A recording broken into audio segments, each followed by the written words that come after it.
TTV Dinakaran சொல்லியிருக்காரு, அம்மாவின் தொண்டர்கள் ஒன்றிணைணும் அப்படிங்கிறது தான் என்னுடைய இனிமே இருக்க வாய்ப்பே இல்லை அப்படிங்கிறதுனால கூட்டணி விட்டு வெளியே டிடிவி தினகரன் சொல்லியிருக்காரு.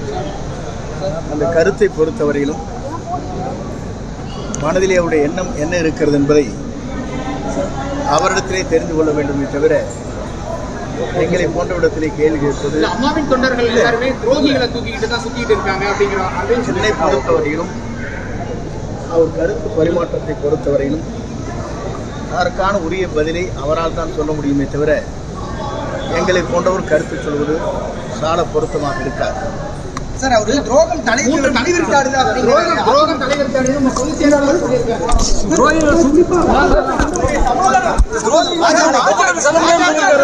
சமாதானப்படுத்துது பிஜேபி பாஜக தலைமை கருத்துக்கெல்லாம் நாளை பதில் சொல்லுகிறேன். உங்கள்கிட்ட சமாதான பேச்சு இந்த கருத்துக்கள் நான் நாளை பதில் சொல்லுகிறேன் என்பதை எடப்பாடி தரப்பு யாரும்